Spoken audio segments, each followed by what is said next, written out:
Ya, Assalamualaikum warahmatullahi taala wabarakatuh. Waalaikumsalam.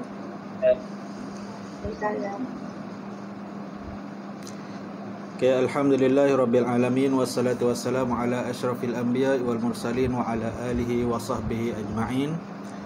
Qala rabbi shrah li sadri wa yassir li amri wahlul 'uqdatam min lisani yafqahu qawli.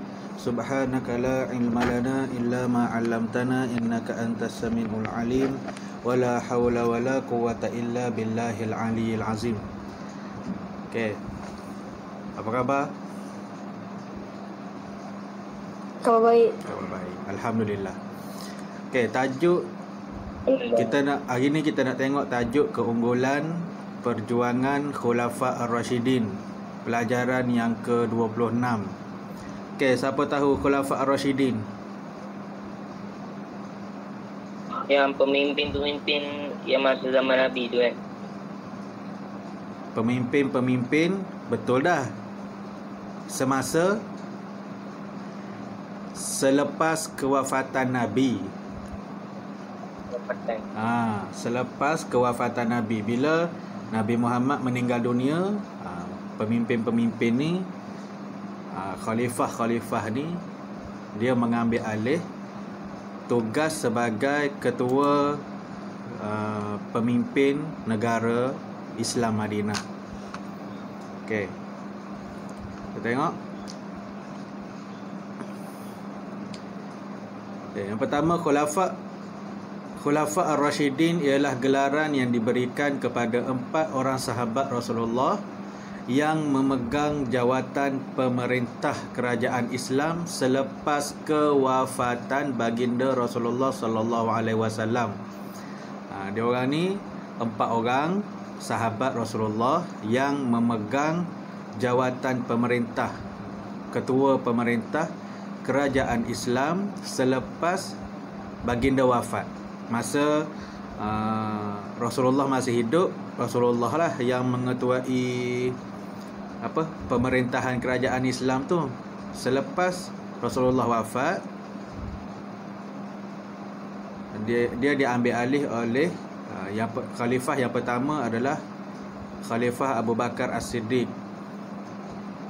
Dia bermula pada tahun 632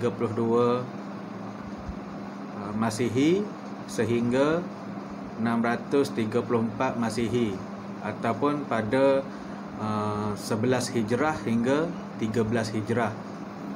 Okey, kemudian khalifah yang kedua Umar bin Al-Khattab memerintah pada tahun 634 Masihi sehingga 644 Masihi, ataupun pada tahun ke-13 Hijrah sehingga tahun ke-23 Hijrah.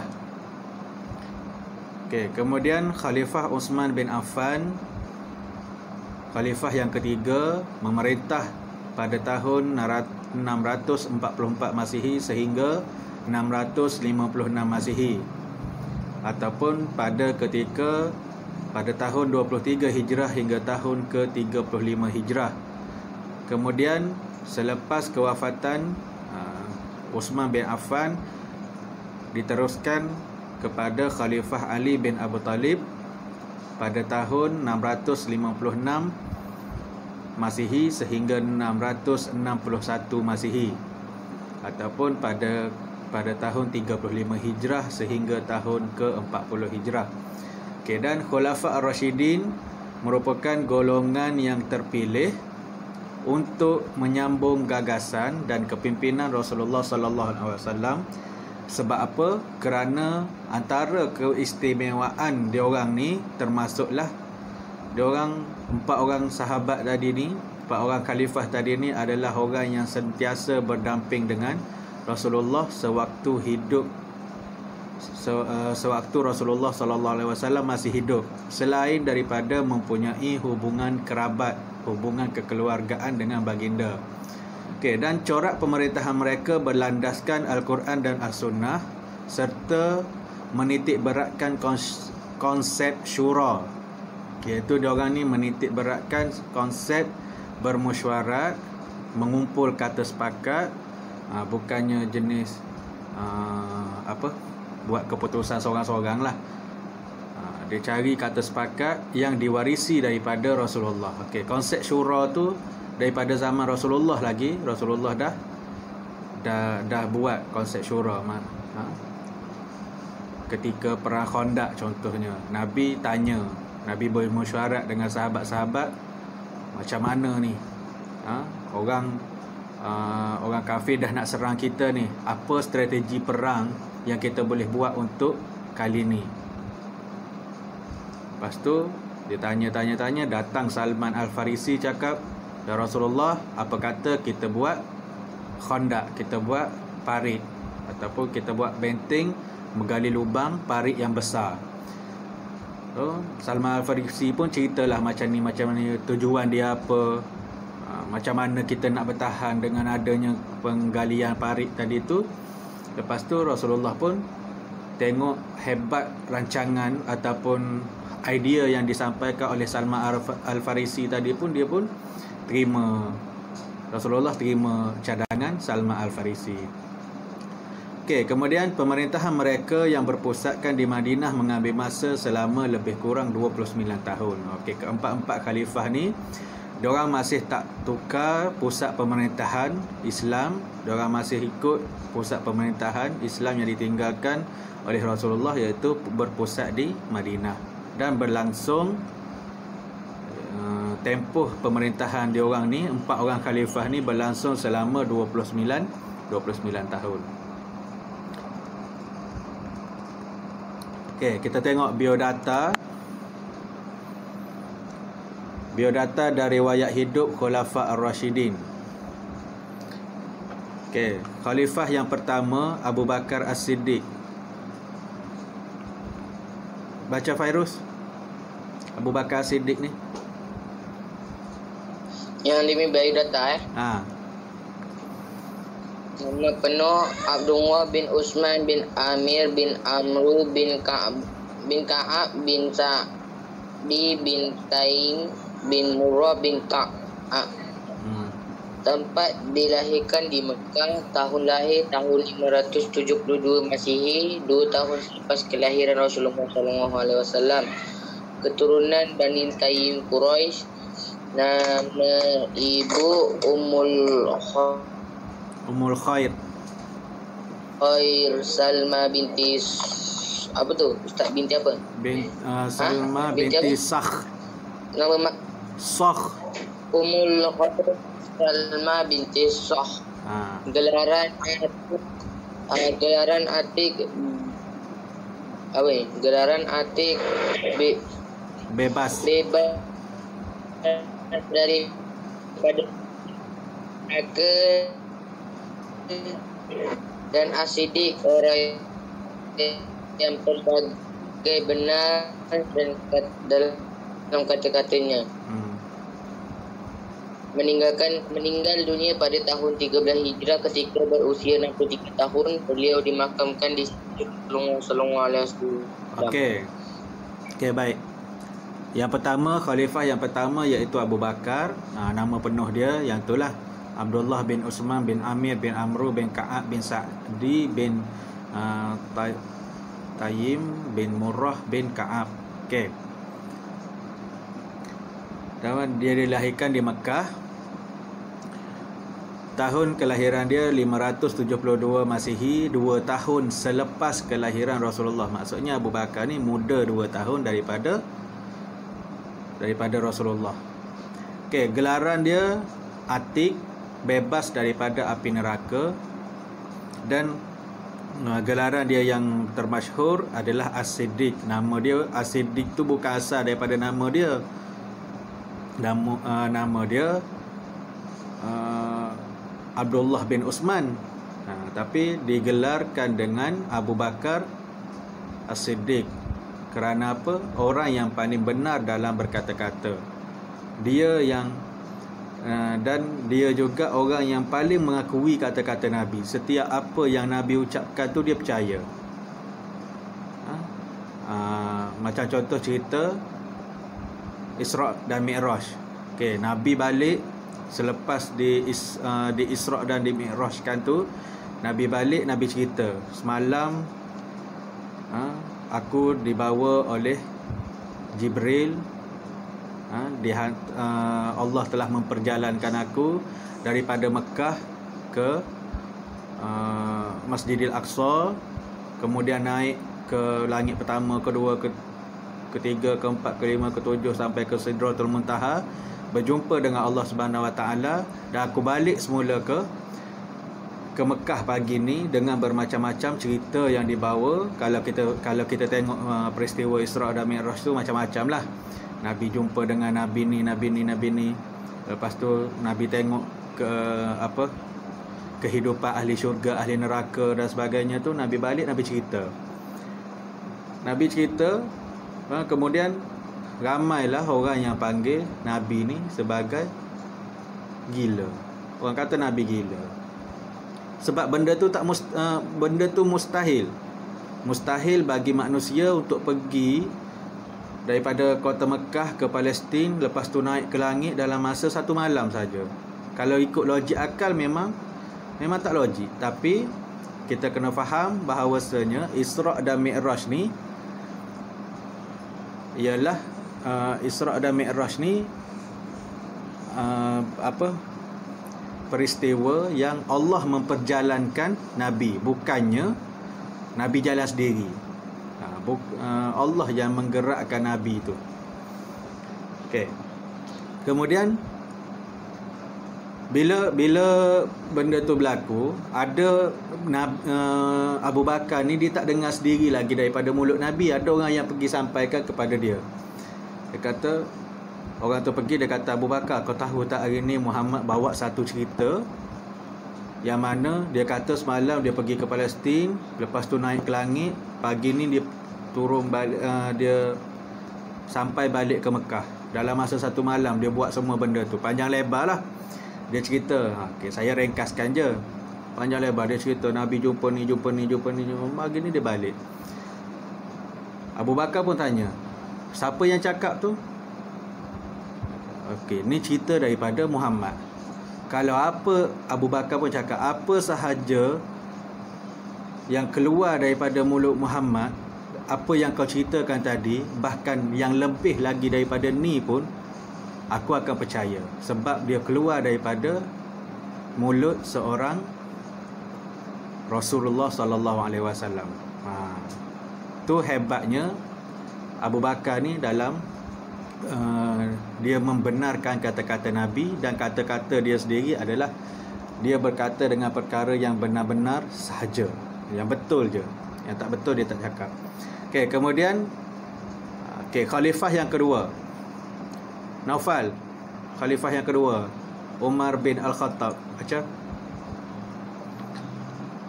Nama penuh Umar bin Al-Khattab bin Nufail bin Uzai. Abdul Uzza.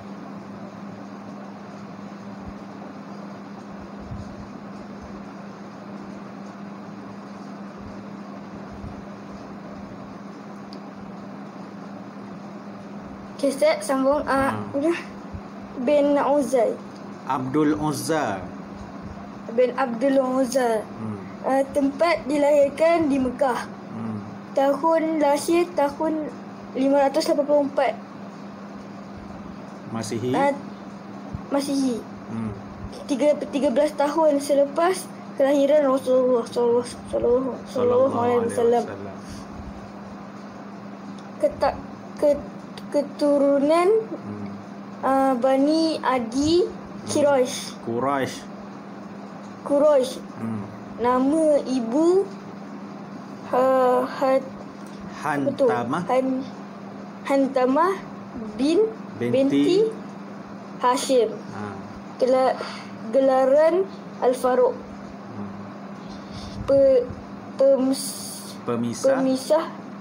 Pemisah antara hak dengan batil.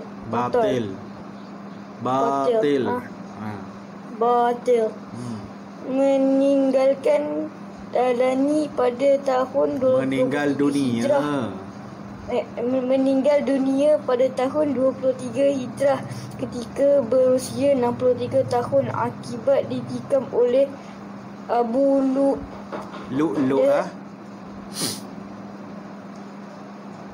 Abu Lu'lu'ah Fairuz Al-Farisi.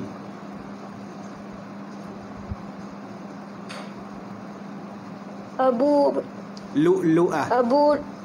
Lu'lu'ah Fairuz Farisi. Hamba kepada Al-Mughirah bin Syu'bah. Beliau dimakamkan di sisi Saidina Abu Bakar. Okey. Umar bin Al-Khattab bin Nufai bin Abdul Uzza dilahirkan di Mekah pada tahun 584, 3 tahun selepas kelahiran Rasulullah. Okey, so Umar Al-Khattab ni 13 tahun lebih muda daripada Rasulullah. Keturunan dia adalah Bani Adi. Nama ibu dia Hantamah binti Hashim. Dan gelaran dia Al-Faruq, pemisah di antara perkara benar dan perkara yang salah. Okey, meninggal dunia pada tahun 23 Hijrah ketika berusia 63 tahun. Dia kewafatan Nabi, wafatnya Abu Bakar dengan Umar Al-Khattab ni umur dia orang sama, 63. Pada umur 63 tahun. Dan Umar Al-Khattab ni dia mati kena apa? Kena tikam, kena bunuh.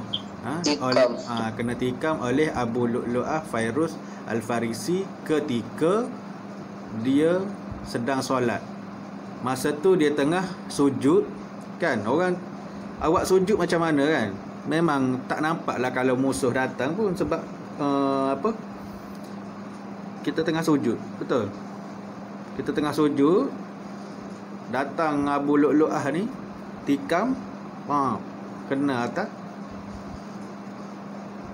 masuk ikut belakang, keluar ikut perut. Dia punya pedang. Tapi masa tu Abu Bakar ni dia masih teruskan solat. Dia boleh bangun, duduk antara dua sujud, tak rasa apa-apa. Lepas tu lah baru keluar darah yang banyak, dia pun tumbang. Tu kisah Sayyidina Umar lah. Okay, next. Uthman bin Affan, khalifah yang ketiga. Ain baca.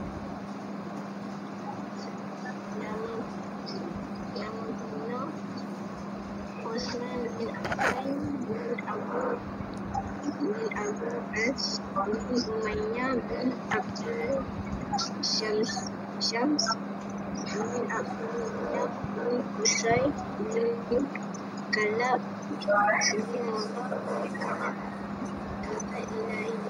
Mekah.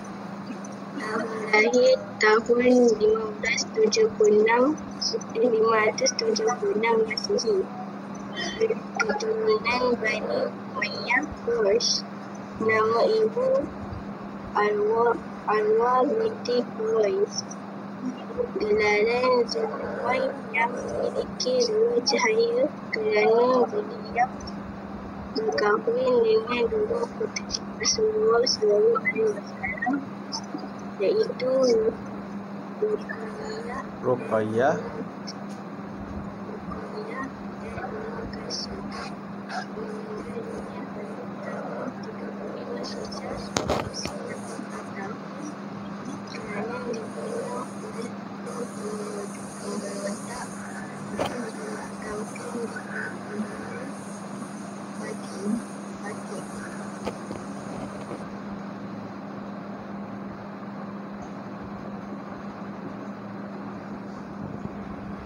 Okey.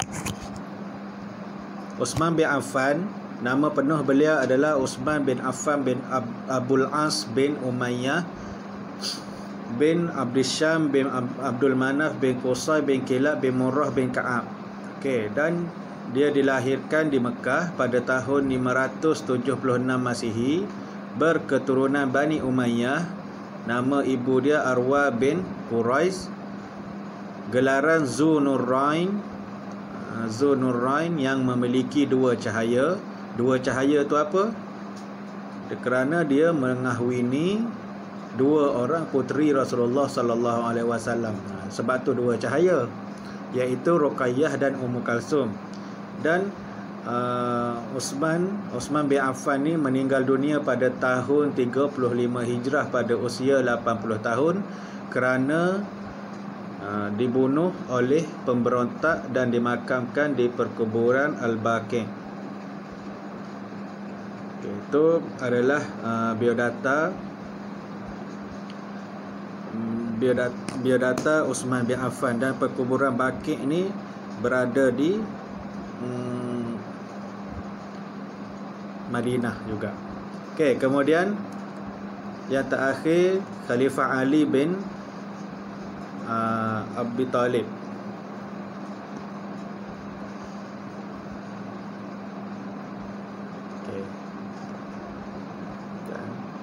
Okey, Ali bin Abi Talib adalah nama penuh dia adalah Ali bin Abu Talib bin Abdul Muttalib bin Hashim bin Abdul Manaf.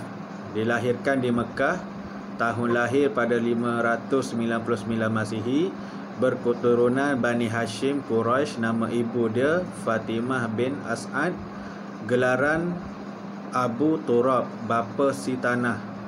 Sewaktu kecil beliau diambil sebagai anak angkat oleh Nabi, berkahwin dengan Fatimah Az-Zahra, puteri Rasulullah sallallahu alaihi wasallam, syahid kerana ditikam oleh Abdurrahman bin Muljam pada malam 17 Ramadan pada tahun 40 Hijrah. Okey, ini cerita ataupun biodata Ali bin Abi Talib, yang mana kita tahu Ali bin Abi Talib ni adalah sepupu Nabi. Satu, yang kedua dia adalah menantu Nabi dan juga anak angkat Nabi semasa kecil. Okey.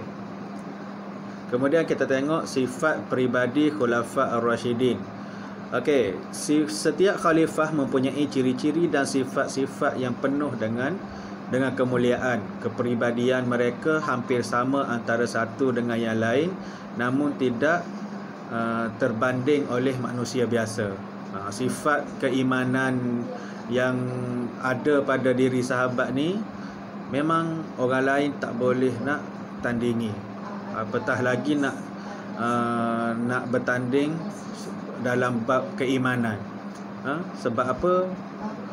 Rasulullah kata iman Abu Bakar tu tak dapat dibanding ataupun ditandingi oleh sesiapa sahaja dalam dunia. Kuatnya iman Abu Bakar tu. Dan keempat-empat khalifah ini telah dijanjikan syurga oleh Rasulullah sallallahu alaihi wasallam. Keempat-empat khalifah ni diorang telah dijamin syurga oleh oleh Rasulullah sallallahu alaihi wasallam. Okey, kita tengok apa sifat kepribadian Abu Bakar As-Siddiq. Fairuz baca.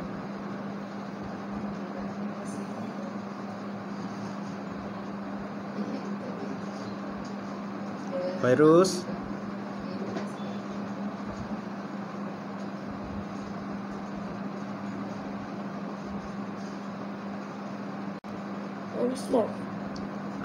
Baca. Siapa? Awak lah. Naufal lah. Ali bin Abu Talib. Abu Bakar. Ni yang ni. Ni Abu Bakar Siddiq. Yang ni. Oh ni, okey. Seorang sahabat yang sangat pemurah. Contohnya beliau membeli dan memerdekakan setiap hamba yang disiksa seperti Bilal bin Rabah dan Ammar bin Yasir. Sifat beliau yang pemurah ini telah mendapat pujaan Rasulullah sallallahu alaihi wasallam.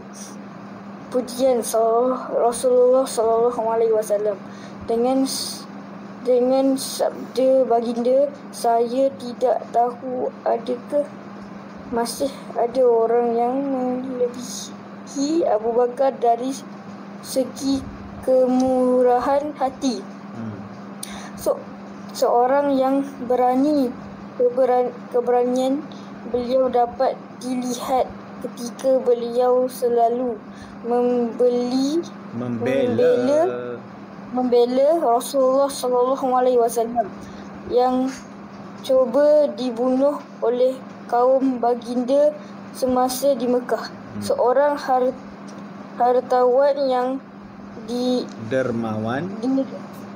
hartawan yang dermawan dan banyak membelanjakan hartanya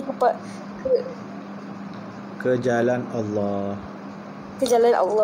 Seorang yang cinta akan kebenaran serta mempunyai semangat setia kawan yang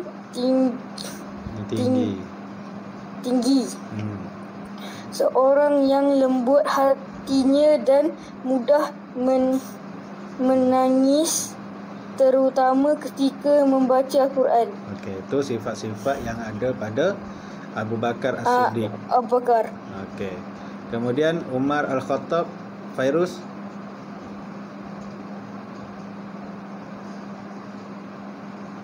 Fairuz tak masuk. Ain mana Ain?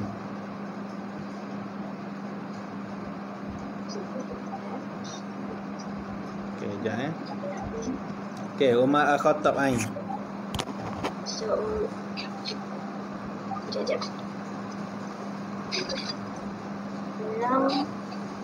Orang yang berwatakkan keras, suka beradu kekuatan dan sangat cekap menunggang kuda. Seorang sahabat yang sangat berani, contohnya beliau berhijrah pada waktu siang dan secara terang-terangnya. Memiliki kecerdasan luar biasa sehingga banyak pendapat beliau yang bertepatan dengan firman Allah. Seorang yang pengetahuan tinggi serta cukup agami. Okey. Itu peribadi khalifah yang kedua, Umar bin Al-Khattab. Kemudian kita tengok kepada Uthman bin Affan. Uthman ni dia terkenal sebagai seorang yang sangat pemalu dan lemah lembut, sehingga Rasulullah pernah bersabda kepada para sahabat, tidakkah engkau malu kepada lelaki yang malaikat sendiri malu kepadanya? Maksudnya Uthman bin Affan ni malaikat pun malu kepada dia. Terkenal dengan sifat dermawan dan pemurah. Buktinya beliau banyak membentuk perang Tabuk, membeli perigi raumah untuk kegunaan umat Islam, mendermakan 1000 ekor unta untuk muatan kepada umat Islam yang susah. Suka membantu orang-orang yang berada dalam kesusahan, khususnya kepada kaum keluarga dan sanak saudara terdekat. Itu kepribadian ataupun sifat Uthman bin Affan. Kemudian kita tengok Ali bin Abi Talib. Peribadi Ali ni pula merupakan panglima perang yang berani dan gagah perkasa. Contohnya dalam peperangan Khandaq, beliau telah berlawan satu lawan satu dengan pahlawan Quraisy yang lebih berpengalaman, iaitu Amru bin Wid Al-Amiri, dan berjaya menewaskannya. Kalau peperangan dulu, setiap kali adanya peperangan kan, diorang tak terus pergi serang macam tu je. Diorang akan ada perlawanan adu dulu. Dipanggil perlawanan peperangan adu. Maksudnya adu ni dia akan lawan seorang sama seorang. Biasanya akan ada 3 wakil. Di pihak Islam 3 orang, di pihak kafir 3 orang. Okey, pair yang pertama akan sparring. Dia akan lawan. Tengok siapa menang. Kemudian kalau dah ada yang kalah, dia start dengan pair yang kedua pula. Seorang daripada seorang daripada tentera kafir, seorang daripada tentera Islam, lawan lagi. Kemudian bila dah habis, ada pemenang dia, keluar pair yang ketiga, diorang lawan. Sampailah selesainya perlawanan yang ketiga ni, barulah diorang akan berperang secara maksudnya besar-besaran. Tapi sebelum tu kena ada peperangan satu lawan satu dulu. So kalau sebab apa dia buat macam ni? Kalau lah lawan satu sama satu, contohnya tiga kali lawan, tiga-tiga tu Islam yang menang. So kalau tentera kafir ni rasa takut dengan kehebatan tentera Islam tadi ni, diorang akan berundur dan melarikan dirilah. Sebabnya Islam ni dia tak nak ada pertumpahan darah. Sebab tu dalam Islam kalau nak berperang pun dia punya syarat tu macam-macam. Tak boleh bunuh orang tua, tak boleh cedera atau bunuh kanak-kanak, kaum wanita tak boleh bunuh, tak boleh rosakkan tanaman, tak boleh rosakkan kebun-kebun. Banyak dia punya tu. So kalaulah tak terjadi pertumpahan darah dengan golongan kafir, tentera kafir ni dia melarikan diri, so orang Islam ni, tentera Islam ni dia akan kejar sekejap. Kalau dia orang lari lagi, Nabi cakap stop, kita tak payah bazirkan tenaga, kita balik ke Madinah balik. Itu peperangan ataupun strategi perang yang diterapkan oleh Rasulullah. Kemudian Ali ni juga dia pandai berpidato, handal bermain pedang, memanah dan menunggang kuda. Ali juga pandai menulis dan membaca sehingga beliau dilantik menjadi salah seorang daripada penulis wahyu. Penulis wahyu ni maksudnya orang yang menulis Al-Quran. Sangat pintar dan mahir dalam bidang faraid, Al-Quran, hukum-hukum syarak, bahasa, sastera serta kuat daya ingatan sehingga mampu menghafaz seluruh Al-Quran. Itu antara sifat-sifat peribadi yang ada pada Khulafa' Ar-Rasyidin. Kemudian kita tengok pula kepada sumbangan. Apa sumbangan yang telah dibawa oleh keempat-empat khalifah ni? Yang pertama kita tengok sumbangan daripada Khalifah Abu Bakar As-Siddiq.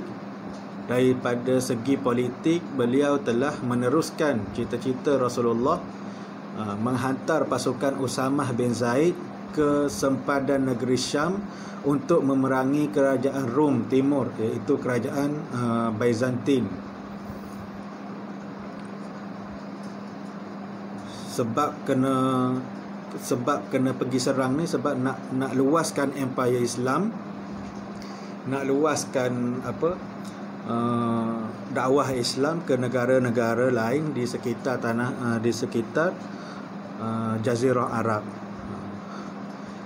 Daripada sudut agama, daripada aspek agama, apa yang disumbangkan oleh Abu Bakar As-Siddiq iaitu memerangi golongan yang enggan membayar zakat.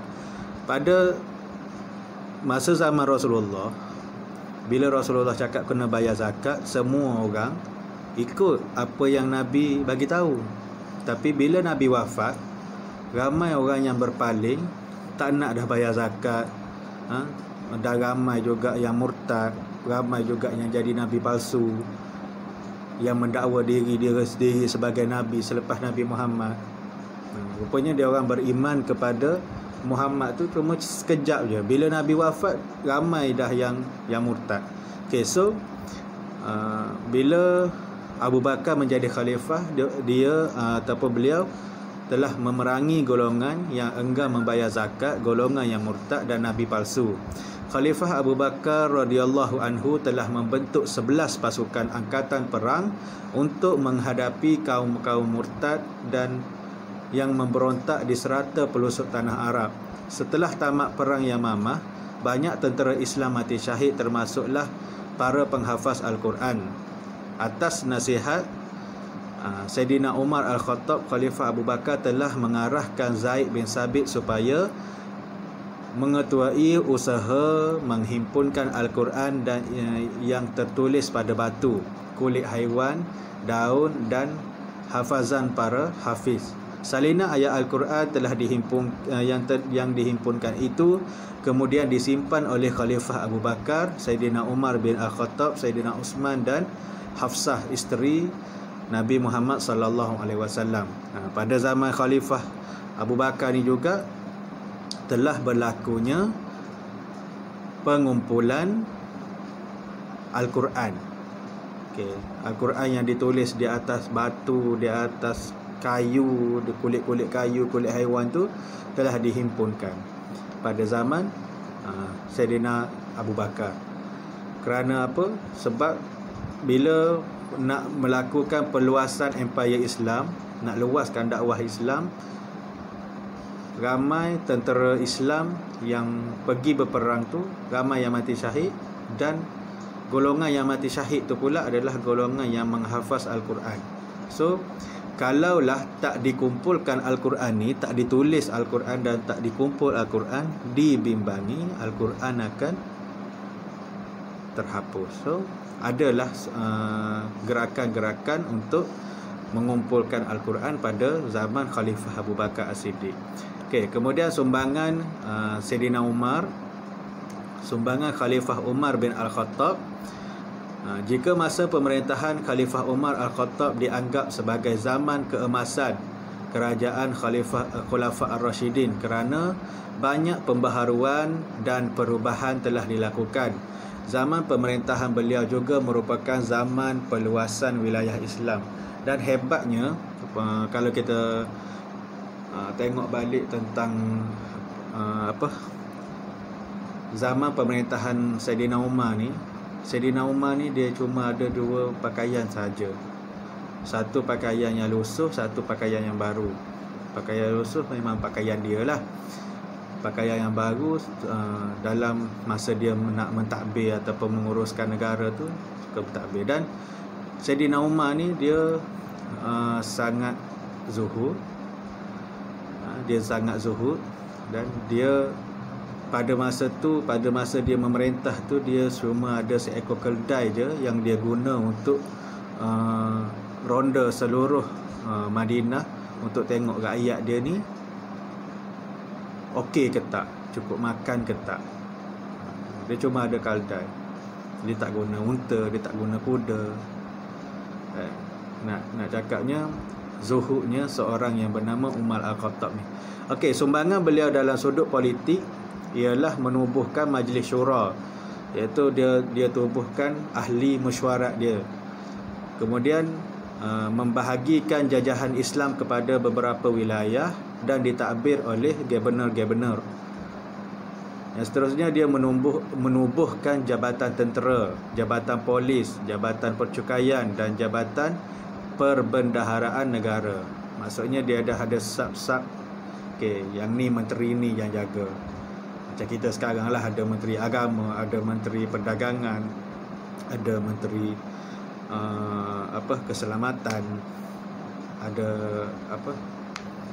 menteri yang tu, pertahanan, polis, tentera tu, bawah menteri pertahanan. Dari sudut sosial, dia menetapkan wang sara hidup kepada rakyat berdasarkan keutamaan dan perjuangan mereka. Mengasaskan takwim Islam. Dalam yang sebenarnya takwim hijrah yang kita ada sekarang ni bermula dengan bulan Muharram, Safar, Rabiul Awwal, Rabiul Akhir, Jamadil Awwal, Jamadil Akhir, Rejab, Sya'ban, Ramadan, Syawal, Zulkaidah, Zulhijjah ni bermula daripada yang mengasaskan takwim hijrah ni adalah di zaman pemerintahan Sayyidina Umar. Macam-macam lah masa tu. Bila orang Eropah ada takwim dia, orang Cina ada takwim dia. So ada dalam kalangan sahabat ni tanya Sayyidina Umar, tak salah kot kalau kita wujudkan satu kalender Islam. Maka diorang pun berbincang lah. Saidina Umar dan beberapa orang sahabat lagi dia berbincang, kita nak buat kalender Islam ni berdasarkan apa, berasaskan apa. So ada yang bagi cadangan kita mulakan dengan tarikh kelahiran Nabi Muhammad. Ada yang bagi pendapat kita mulakan takwim hijrah, takwim Islam ni dengan tarikh Nabi diangkat menjadi Rasul. Kemudian datang cadangan daripada Saidina Umar sendiri yang dia cakap, apa salahnya kalau kita mulakan takwim Islam kita dengan hijrah. Jadi takwim hijrah. Okey. Kemudian sahabat berbincang lagi nak mulakan dengan bulan apa. Ada yang cakap mula dengan bulan Ramadan lah, mula dengan bulan Safar lah. Dan datang lagi Saidina Umar, dia cakap apa salahnya kalau kita mulakan dengan bulan Muharram. So maka jadilah takwim hijrah, yang mana bulan Muharram adalah bulan yang pertama dalam takwim hijrah. Okey. Kemudian memperkenalkan undang-undang pentadbiran tanah. Okey, daripada aspek ekonomi, daripada sudut ekonomi, Umar ni dia menubuhkan Baitul Mal, memperkenalkan pelbagai jenis cukai seperti jizyah dan kharaj, membina terusan tali air untuk mengairi kawasan pertanian. Hebat dah masa tu pemikiran Saidina Umar ni. Dari sudut ketenteraan, beliau telah mengemaskini angkatan tentera, memberi gaji kepada gubernur dan tentera yang berjuang. Masa tu tentera, polis dan sebagainya dah ada gaji di zaman Umar Al-Khattab. Okey, sumbangan daripada Uthman bin Affan, Khalifah Uthman bin Affan telah menggariskan beberapa polisi baharu pemerintahan beliau, beberapa perubahan yang dilakukan melibatkan kebajikan rakyat, politik, ekonomi, ketenteraan dan pembaharuan daripada sudut agama. Itu kalau nak tengok yes, polisi tu macam rang ataupun rang, awak tak faham juga. Polisi tu macam dia buat satu bentuk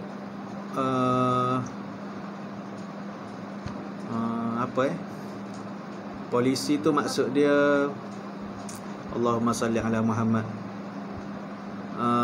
bentuk pemerintahan dia sendiri. Dia ubah polisi, yang mana polisi ni bila benda tu dibuat kita kena ikut.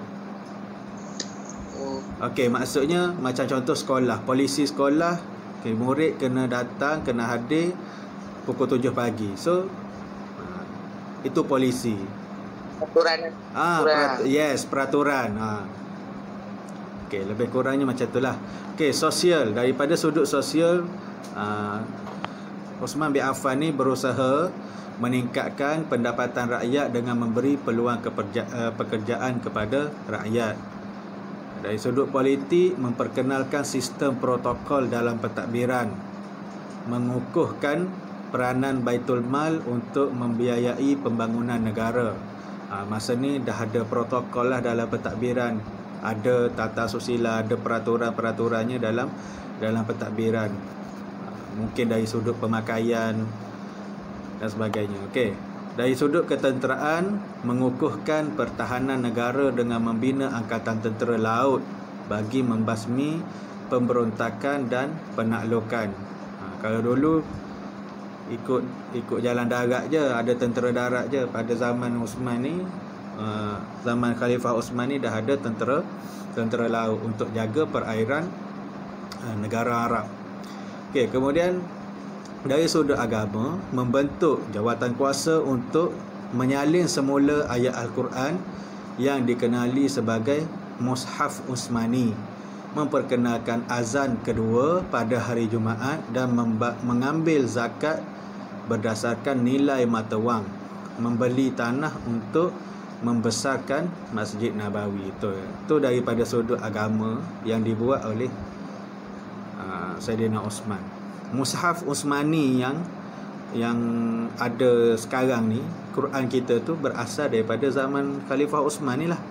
Sebab tu kita dipanggil Mushaf Utsmani. Okey, sumbangan Khalifah Ali bin Abi Talib. Sebaik menjadi khalifah, Saidina Ali bin Abi Talib telah berhadapan dengan krisis dalaman negara sehingga menjejaskan tumpuan kepada pembangunan negara.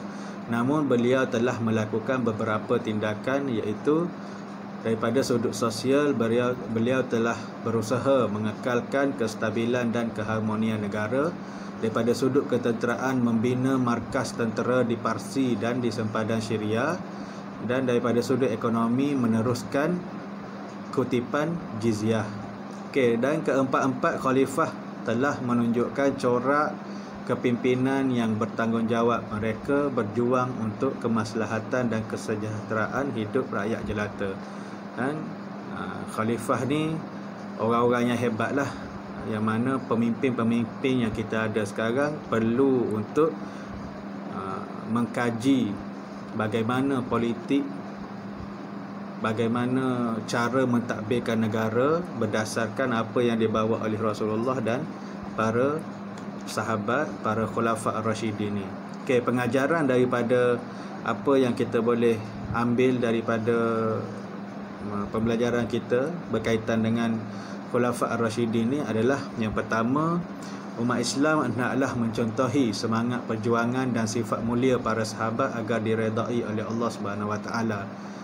Kita tengok macam mana keimanan para sahabat ni, ketulusan dia orang dalam memimpin negara dan sebagainya. Kalau kita boleh tengoklah contoh-contoh, awak boleh baca macam mana Umar memerintah. Dia berjalan waktu malam cari rakyat dia yang susah. Kemudian umat Islam perlu bersikap berani menegakkan kebenaran dan menghapuskan kebatilan yang menyesatkan.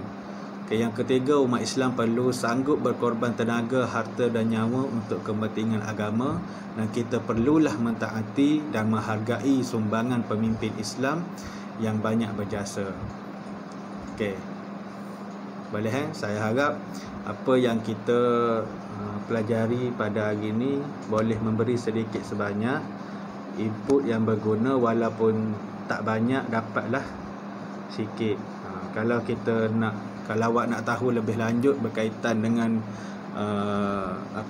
berkaitan dengan Khulafa ar-Rasyidin ni, kita kena buat kajian seorang-seorang lah, kena banyak membaca tentang macam mana cara Abu Bakar memerintah, macam mana cara Saidina Umar memerintah. Tu kena banyak lagi pembacaan lah. Okay.